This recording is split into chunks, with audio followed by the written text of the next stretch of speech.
This is every banned torture method explained. See how these work. Every banned torture method explained.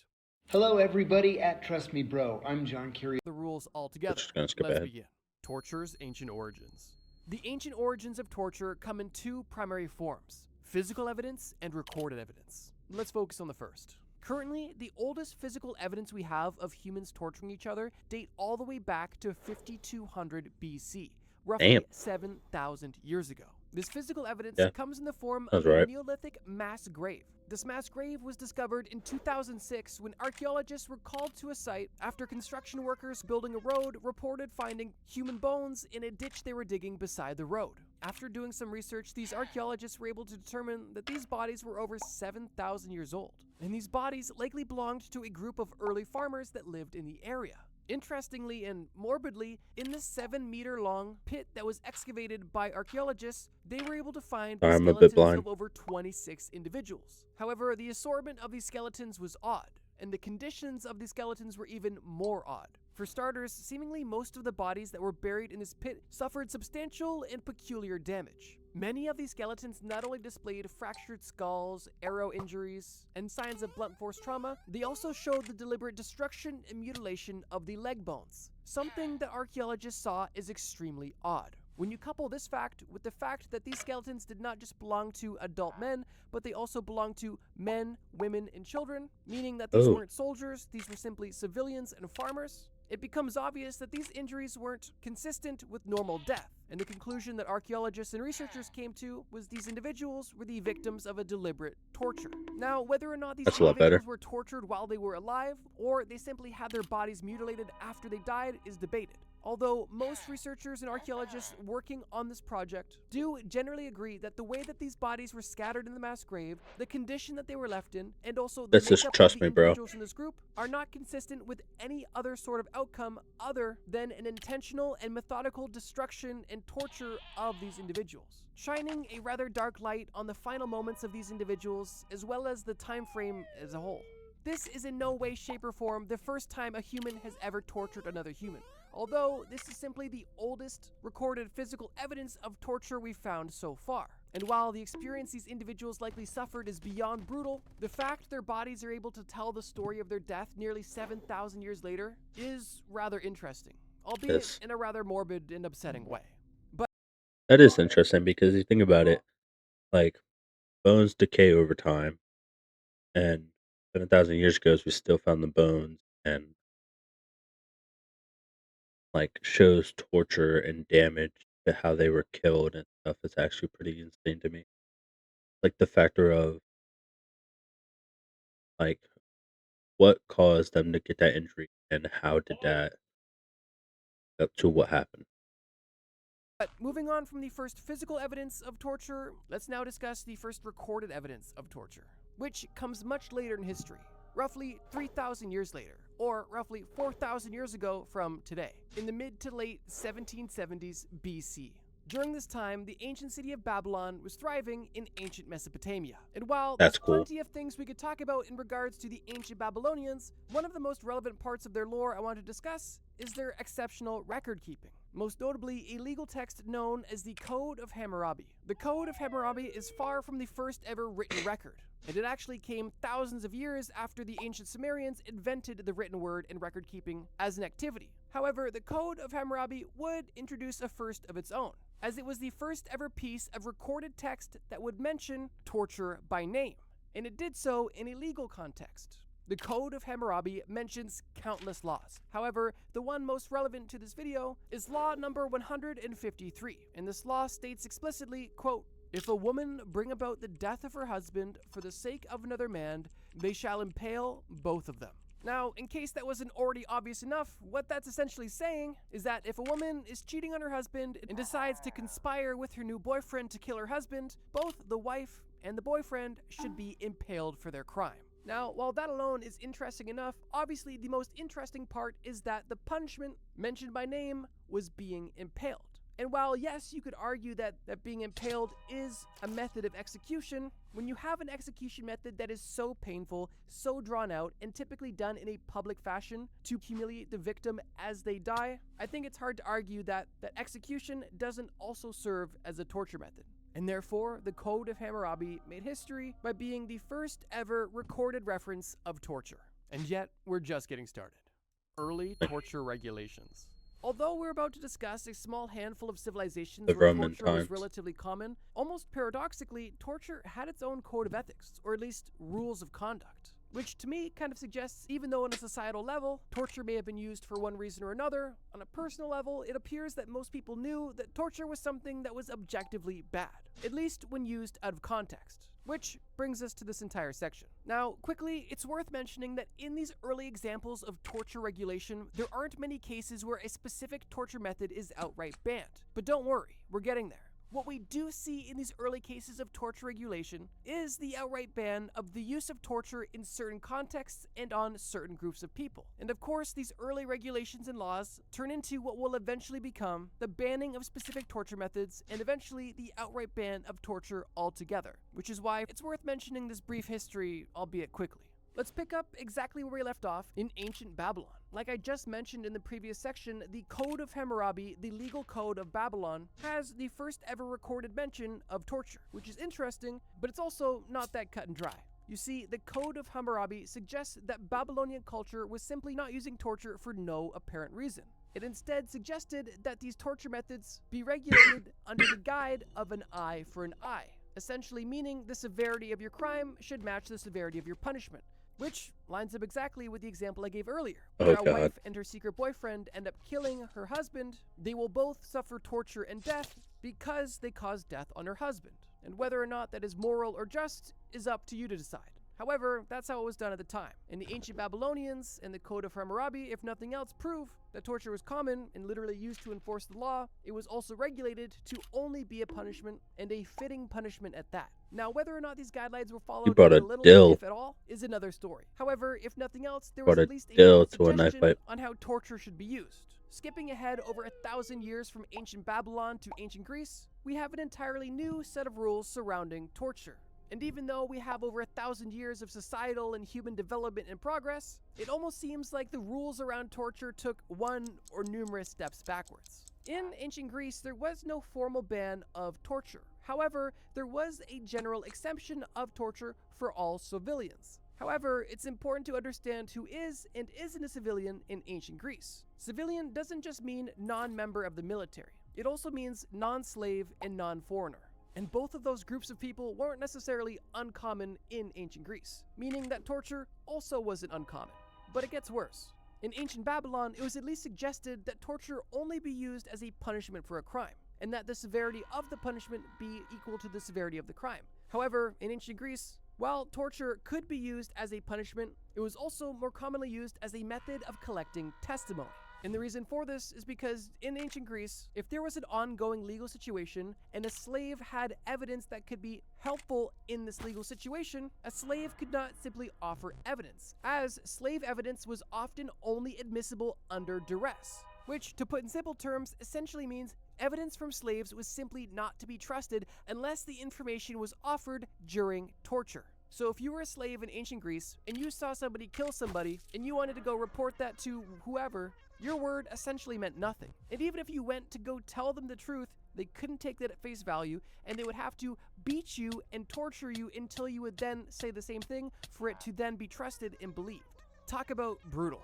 And in ancient Rome, they had a similar yet different code of conduct when it came to torture as well. For starters, Roman citizens, just like Greek citizens, were typically exempt from torture. However, in ancient Rome, there was some exceptions where if you were charged with treason, then you would essentially lose your right to not being tortured. On top of that, just like ancient Greece, in ancient Rome, slaves were also routinely tortured both for punishments and testimonies. And on top of just slaves being tortured, free people that were just poor were also tortured simply for having a lower economic and social status. That's But as crazy. brutal as it is, Roman law did eventually progress to be a little bit more just, at least partly. In later Roman history, under the rule of certain rulers, like Augustus for example, there was laws in place that did require prior evidence to be shown before torture could be used in certain legal cases, which was at least a step in the right direction. However, what the requirements for this prior evidence were and how harshly it was scrutinized are debatable. Regardless, it was at least some sort of progress. Which leads us to our final example of ancient torture regulations. Emperor Ashoka was the ruler of the Mauryan Empire in 3rd century BC India. In That India looks at the time, crazy. just like every other civilization, torture was common and served its purpose in society. However, interestingly, Emperor Ashoka started to see torture's role in society differently after converting to Buddhism. It's been reported that after Emperor Ashoka became a Buddhist, he began promoting something known as Dhamma, or moral law, a concept that is foundational in many Eastern religions, most notably Buddhism. With this new promotion of moral law, Emperor Ashoka would urge his officials to avoid unjust punishments, or even torture altogether, emphasizing a legal approach of mercy, nonviolence, and humane treatment of individuals. It may have took nearly 2,000 years, but we finally found another civilization that would not only offer an eye for an eye, but also notice that two wrongs don't make a right. Although, once again, this wasn't an outright formal ban or a rule that was hardly followed. In the Mauryan Empire, there was still plenty of torture used, however, progress was being made. And I did want to highlight these examples. Let's keep showing the dill, bro. A dill. Just, oh, I got a dill. I got one. Like, that is crazy. Like, what did they use it for? Of torture regulation through history, as they do show glimmers of what would later become the progression of human society, and with that, new moral values and new laws, which we can finally discuss. Modern torture bans. Now I know, up until now, I haven't mentioned any specific methods of torture that have been banned. All we've been able to discuss so far is ways in which torture usage was banned, which is at least a start. But with modern torture bans, we're able to really see an acceleration of the ban. I mean, you gotta know the history of torture or banning certain types of torture. Like, yeah, the Brazen Bull was outrageous. Rat Dungeon back in Ink Tower, that one was crazy. Um, Another one was the pin machine, the pulley, where they'll have your arms and your legs tied, and that's banned. Lynching is banned I know for a fact. You can't just do what England. They would hang you out in a cage, just let you die in front of people. Just come by coffins. Um, there's a lot of other type of torture that are banned, especially in the United States. Like it becomes crazy when you think about justification bans. That's why like the electric chair was banned because the fact that it was a death penalty that was also a method for the people. And there was a lot of altercations with that. If the person doing the execution paid the person that said not soak the sponge and put it under electric hat so that they would actually fry out, then the fact of like countries all like at least the United Nations all agreed upon one thing. It's just outright wrong. Probably did it was England, so America kind of got involved in that, which to me is crazy, but yet that's just how certain lives were lived. Of torture methods, and interestingly, the approach is more or less 0 to 100. In every civilization and time period we've discussed, essentially all forms of torture were at least somewhat viable by the government, at least in some context. However, something we see in modern times is not just the ban for certain torture methods, but the ban for torture as a whole. One of the earliest notable advocates for the banning of torture across all of Europe is a man named Cesare Beccaria. He was an Italian Ooh. philosopher and criminologist, and he was very vocal about his beliefs in torture being ineffective, unjust, and downright barbaric. And while he personally had no political I power agree and with him wasn't on that. able to enact legislative change himself, his views and opinions quickly spread across both European and American colonies, truly causing individuals to question whether or not torture had a place in modern-day society. And unsurprisingly, what followed the popularity of this thought process was a wave of torture abolitions across most and eventually all of Europe. Yep. Sweden, Austria, France, and England were some of the first to ban judicial torture. However, by the late 1800s, almost every country in Europe had an official judicial torture ban in place. Now, this is where things get interesting, because seemingly the usage and subsequent banning of judicial torture was more or less of a 0 to 100 approach. It really kind of went torture was being used and now it's not. And the torture methods that were being used were more or less of a side note because, well, they were banned now, at least ideally. But that doesn't mean there's not banned methods we can discuss. Just bear with me. You see, following the huge torture ban wave across Europe in the 1800s, we find Europe and the rest of the world experience World War I and then World War II. And Yep. following World War II, we see the UN adopting something known as the Universal Declaration of Human Rights. And this declaration was officially adopted on December 10th, 1948. And Yeah, that was such a key fact in like our historical change. Because the United Nations was Declaration of Human Rights because it just that every human right, no matter they're foreign or native, like where that was where America eventually was start flying out to those countries, visit them, have their exploration, have fun, live there, and obviously you had Germany, which was awful. Then you also had China, which was doing awful things to Japan, as Japan was forced into attacking us, Germany, because Germany should have said they'll attack us if we'll attack them if they didn't attack us. It's just a crazy wave of historical figures just going against each other, trying to team because of the whole like the whole fact that we had the United Nations, had the Soviet Union, like those factors kind of counter in a lot. A lot of people misjudge how brutal China and Russia and all that at the time, but because technically those leaders at those time were technically serial killers. But without further, but yeah, let's back to the video.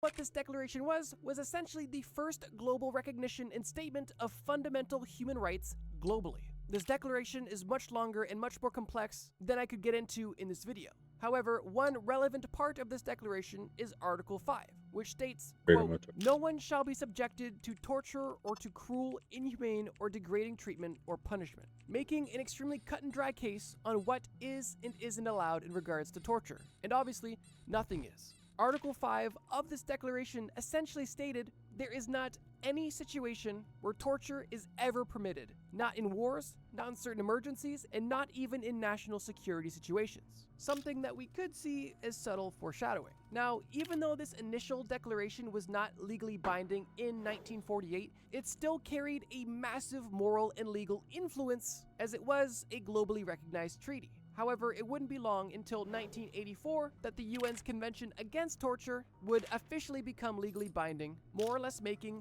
torture in any place, in any context, of any sort, officially banned globally. Something that most would consider a huge W for humanity and society as a whole. But now this is where things get interesting, because even though technically there has been a global ban on torture since 1948, at least according to the UN, I'm sure many of you watching right now are putting the puzzle pieces together in your head that a lot of the torture exposed by the US government took place far after the torture bans. And while, as I Yep. mentioned, historically, torture bans have either been all torture is One, legal or all torture is illegal, I figured a fun way that we could highlight some specific banned torture methods would be by showcasing some of the torture methods that the United States government got exposed for using either many years or many decades after the multiple global torture ban. yeah, like one of the people that exposed that was John something. I forget his last name, but he exposed it very easily, and he had to jail for it. And they tried to prosecute him again for double jeopardy, and it didn't work. Yeah, like those factors, like the fact that there was torture methods that the CIA used and all that, and none of us knew that it was happening, but we had kind of like a click in our brains that it was happening. Like the fact that like how were we getting the like answers for certain things that we never saw for years. People don't understand how that is. Like for the fact that like when 9/11 happened, like how did we know exactly where Al Qaeda was, stuff like that. Those are things that people gotta look at.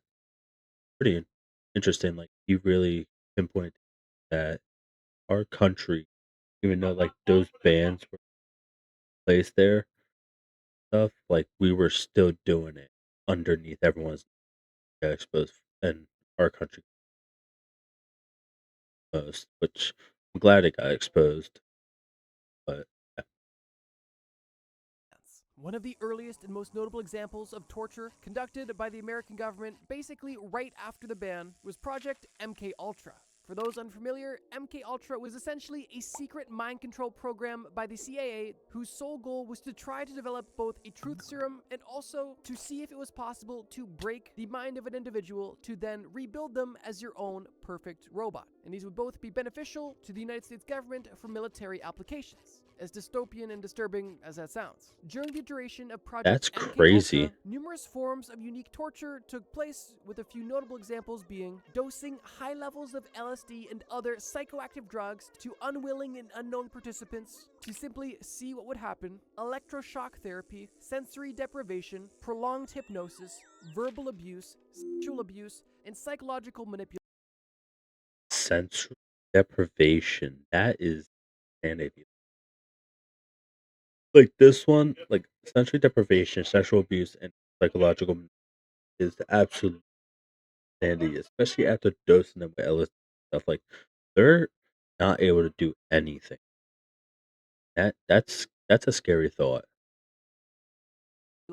I know I'm just giving a vague overview, but we seriously have so much ground to cover. However, if you do want more information on MK Ultra, I'll link a video I made below about it. I have a whole section about MK Ultra in my video about conspiracy theories that turned out to be true. Regardless, before we move on from Project MK Ultra, it's important to note that many of these methods were used for prolonged amounts of time, once again with the sole goal of breaking the mind and psyche of the unwilling and unknowing participant. And while many of the methods used in MK Ultra were non-physical, some of them were. However, the results were the same. The minds and mental health of the victims of the CIA's torture in MK Ultra were changed forever, and many feel that justice for these injustices were never truly served. Another notable and disturbing instance of torture being illegally used by the US government happened in the Phoenix program during the Vietnam War.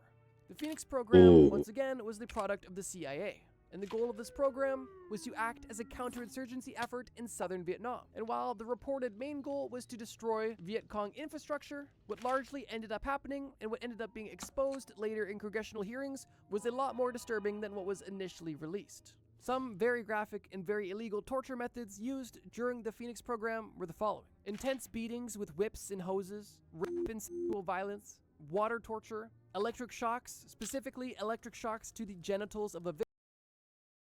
do you like water torture like that? That is crazy to me because that was where they would put a rag over the face and just dump water on it. They would leave the person in sight, feeling the sounds and dripping water. Like those torture methods would drive someone insane. Like that is so inhumane during the Phoenix program, which is absolutely like, astonishing, horrible.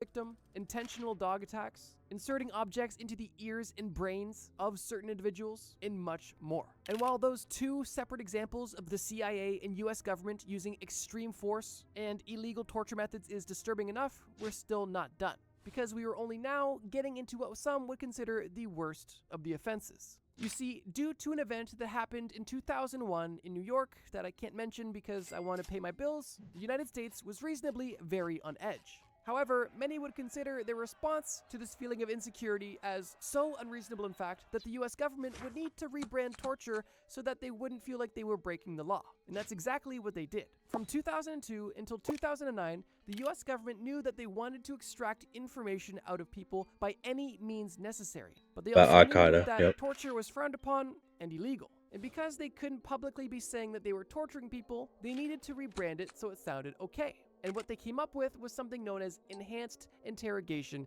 techniques. These techniques were more or less unmistakably torture, and that's further bolstered by the fact that these techniques were only used and demonstrated in locations known as CIA black sites. And what these black sites were essentially secret detention centers where the CIA could keep, hold, torture, and kill prisoners and detainees without necessarily being at the immediate scrutiny of, laws. CIA black sites were hidden all across the world. However, the That's purpose of all of them crazy. was the same: gather intelligence by any means necessary. And interestingly, even though the methods that were used were extreme, the results gathered were typically not. Now, what exactly were they doing at these black sites, you may ask? Well, let me give you a list of banned torture methods that were confirmed or at least highly suspected. All right, so we have attention grasp, walling, facial hold, facial slap, cramp confinement, standing, stress position, deprivation, sleep deprivation. Have y'all ever seen like the sleep deprivation program that Russia used, where they like injected people with things where they could not sleep and turned into complete monsters? Like I'll show a picture in the video when this video gets uploaded of that exact thing, and it is horrifying what happened to. That's crazy. And guessing that's insects placed in confinement box, waterboard. Of being used at these black sites. Waterboarding, which is essentially the act of simulating drowning, or in some case, literally drowning somebody. Sleep deprivation, keeping people up for nearly a week, if not more. Stress positions, essentially keeping a prisoner in a position that is extremely uncomfortable and painful. Cramped confinement, similar to a stress position. You're not necessarily being held in a painful position, you're just simply in a location you cannot get comfortable in. In some cases, insects were also involved to add extra discomfort. In many cases, torture would take place on detainees who were naked for extra embarrassment and humiliation. Sensory deprivation was used, typically by putting a hood over the head of the prisoner and playing extremely loud music on repeat and keeping them in complete darkness to essentially overload or underload their senses. Exposing individuals to extreme temperatures, in most cases consistently exposing a prisoner to an ice bath or simply pouring cold water on them as they are in their cell or potentially in their stress position. Restricting food or water, or in some cases simply manipulating the diet of a prisoner, where they wouldn't eat or drink through their mouth, they would simply provide hydration and nourishment rectally, and a countless plethora of other brutal torture methods. Every torture method I just I discussed didn't know took place that. in the early 2000s, and were the only ones that were a part of a declassified memo from a Senate report, meaning these definitely weren't the only torture methods that were taking place. They were simply the only ones that were declassified and admitted to. It has been reported that many of these torture methods resulted in the death of detainees in these covert black sites. And due to whistleblowers exposing what was going on behind closed doors, in 2000, John Kiriaku. That's who it is. Kiriaku. 2009, the Enhanced Interrogation Techniques program was officially disbanded, although I'll leave it up to you to decide if you believe that fully. And in case you wanted a more informed Who I was opinion on talking the about. matter, I actually got John Kiriaku himself, the ex-CIA whistleblower, to give his 2 cents on whether or Ooh, not the CIA is still using these enhanced I interrogation can't wait to hear techniques. this. Hello, everybody at Trust Me Bro. I'm John Kiriaku, the CIA torture whistleblower. I've been asked if the CIA continues to use the so called enhanced interrogation techniques, even though they were formally outlawed with passage of the McCain-Feinstein Amendment in December of 2014. The truthful answer is I don't know if those techniques are still used. I hope not. They are patently illegal, besides being immoral and unethical. But we kind of just have to take the CIA's word for it. I really appreciate that, John, but I'm curious, in your opinion, what were some of the worst methods that were used during your time in the CIA? And for these specific methods, do you still think they're being used or not? The worst one, well, there are several that are really bad, but the generally accepted worst enhanced interrogation technique was waterboarding. Waterboarding is most likely not used by the CIA, just like hypothermia is not used, where we used to call it the cold cell, where they strip you naked, they chain you to an eye bolt in the ceiling, and then they chill your cell to 50 degrees Fahrenheit and throw a bucket of ice water on you every hour. We killed people, we murdered people with that technique. That's not used. Sleep Uh, deprivation. The CIA killed people with this technique as well. keeping people awake for as many as 12 days. Well, people begin to lose their minds at day 7 with no sleep. They begin to die. Their organs begin to shut down at day 9 with no sleep. 12 days without sleep, you're dead. They don't do that anymore. But then there are things like stress positions, belly slaps, insult slaps across the face, shaking. We don't know if those techniques are still used. To the best of our understanding, there are no more secret prisons that the CIA owns and runs around the world. Again, we have to take their word for it. But we do know that terrible things take place at Guantanamo and continue to take place at Guantanamo. But, all we can do is trust that Congress does the right thing and trust that the CIA follows the law and hope for the best. It doesn't make me feel very warm and fuzzy. Thanks for the question. All the best. Thank you, Mr. Kiriaku, for your time, and now let's wrap up the video. Some individuals claim that the torture committed by the United States Facts, like government that is under the Enhanced crazy. Interrogation Act was completely justified considering the context of what was going on in the country at the time and what they were responding to. However, others claim what the United States government and CIA did was simply not justified and never is under any context. And while that's a debate for another day, if nothing else shows that wherever humans are, torture is not far away. But in case you were curious about other torture methods that were banned, just understand this. Literally any torture method you can think of is illegal. It doesn't matter where it's done or who it's done to, any form of torture in any context, in any setting, in any place is completely forbidden globally. Although, as we know, that doesn't mean that torture can't or won't happen. But it does mean that for the first time in history, there is at least an organized effort to reduce the amount of torture happening globally, which is a good thing. It only took roughly 7,000 years. But in case you were looking for more specific examples of torture and torture methods, That is crazy. Like that's an actual absolute crazy video, and I thank John Kiriaku for posing all of that. Yeah, like that's fully. I I don't know like how today's society would react to torture like that, like waterboarding, especially like with all of us being on the internet.